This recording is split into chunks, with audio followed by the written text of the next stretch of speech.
Tai Chi Chuan is a branch of Qigong, actually, that originated around 200 to 300 years ago in China, in ancient China, and was originally a martial art or internal martial art. It's called an internal martial art because it helps a practitioner to muster up or marshal up all their power and deliver it in the form of a punch, a block, a throw, or a lock.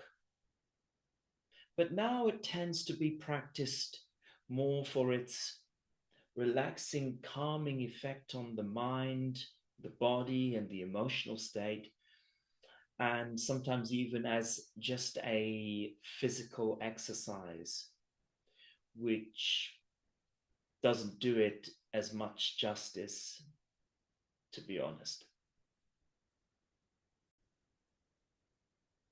It's based on many different ideas from the I Ching, Taoism, Confucianism, and martial arts, and involves much more than physical strength.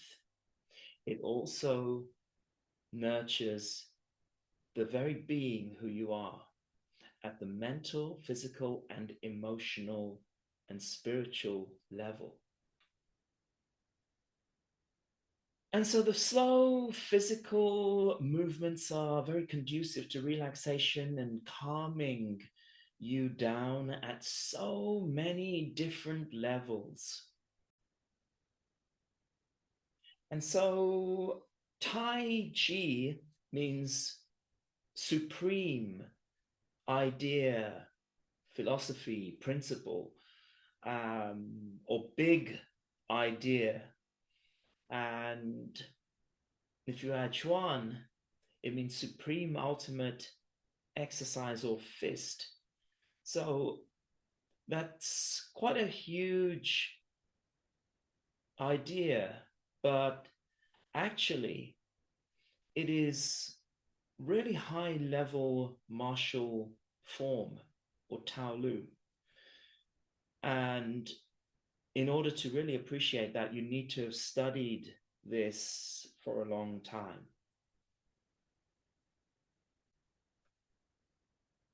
So the ideas from a number of different wonderful martial artists and philosophers like Lao Tzu and General Guangong, Yue Fei, is that it is not just a physical exercise. All the movements are very mindful. The energy comes from the ground and can be stored in the various dantian of the body. And the body is used to augment a lot of the movements and the choreography that you see expressed in the hands and the arms and the legs and the entirety of the body, anything you can move. So it's very powerful.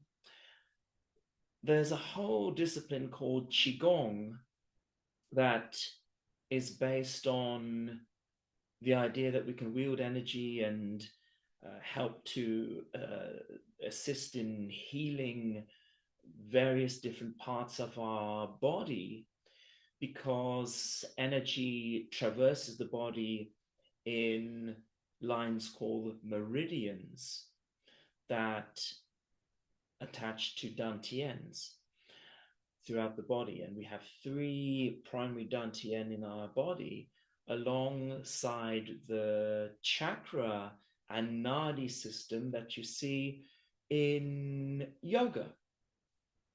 So it's very interesting.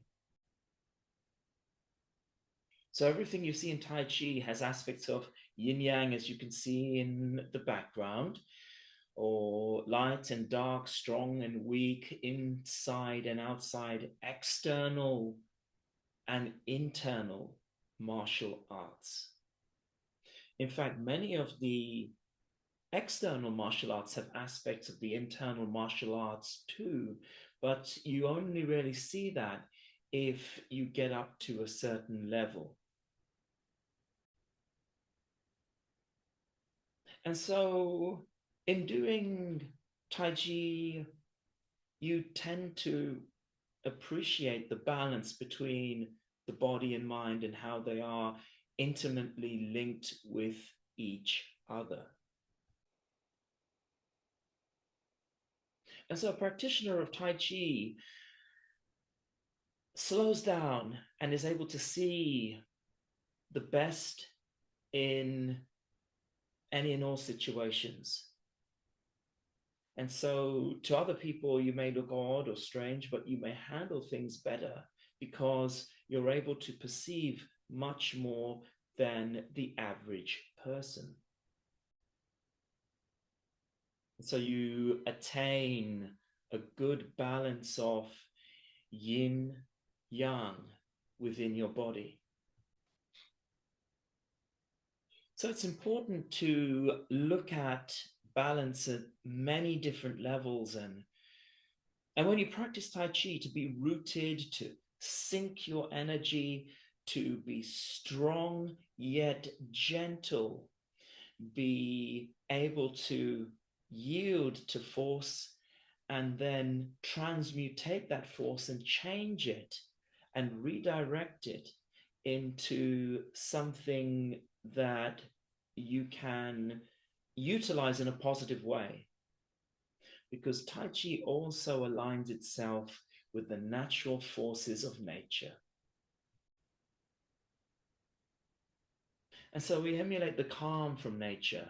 A lot of the movements are based on animals, birds, and various movements and understanding of how the elements are and how they are settled in nature. So all the movements have an opposite, like withdraw and push, or rise and sink. And even repulse monkey has aspects of yin, yang in it. But essentially, there are only so many ways you move, and they're all variations of forward, backward, in, out, and up, down. And the more profound principles relate to dwelas and anchoring and how to slowly move your energy within, because the arms and the body even are just expressions of what is going on inside, because it is an internal art, it's an internal martial, health, holistic, philosophical art, and spiritual art. And there is a lot going on inside that you slowly start to appreciate through the slow, gentle movements and understanding your body better. And so, this art that involves slow movements forwards, backwards, in, out, up, down, and variations of this, we create a good state of mind. We slow down. We're able to visit thoughts that are streaming through our mind more consciously. And we stimulate different parts of the body and ultimately good health. So Tai Chi is an idea of the idea that you can overcome a stronger opponent through gentleness and balancing things out. And it's worth testing out under pressure. It's worth practicing some of the moves under pressure. Sometimes you will learn something and feel that you can apply it in a real situation, but you won't be able to unless you brush arms and brush legs with someone else and practice the China, or the bunkai as they call it in karate, China in Kung Fu, and in internal martial arts from China too.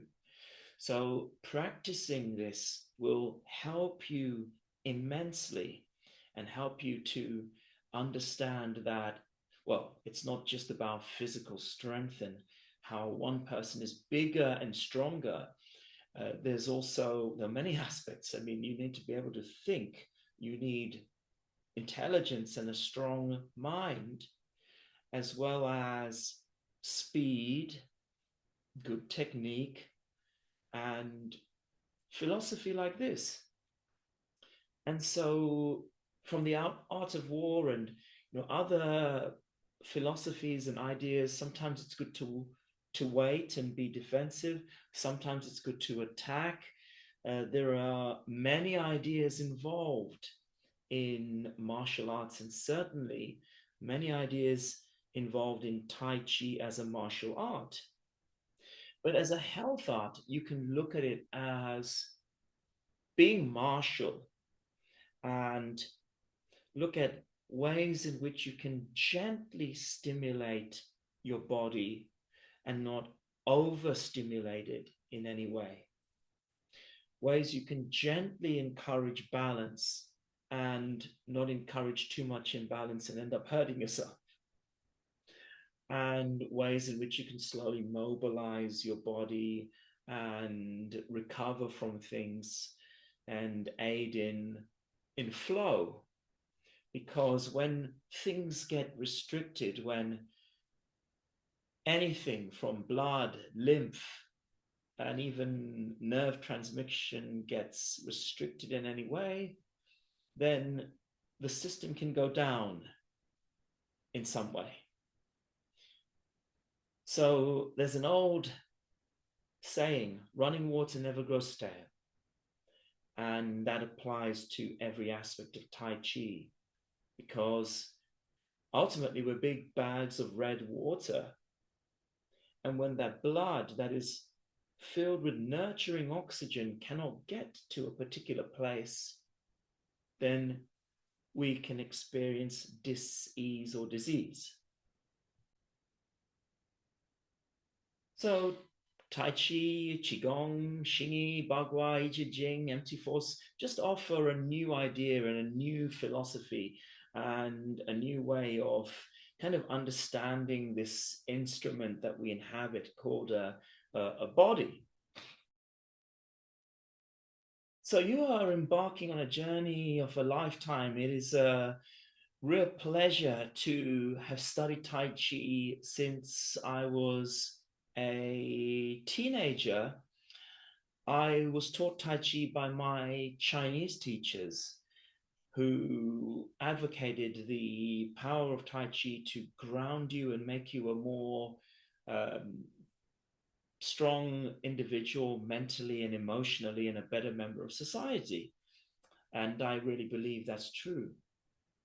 I even had a karate teacher at one of the clubs that I practiced at who would always start off the class.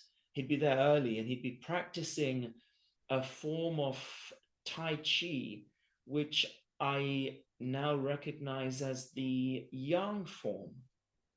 And he'd go through perhaps it was quite a long form. It was probably a 108 form or a 300 plus form, and now I do exactly the same as well.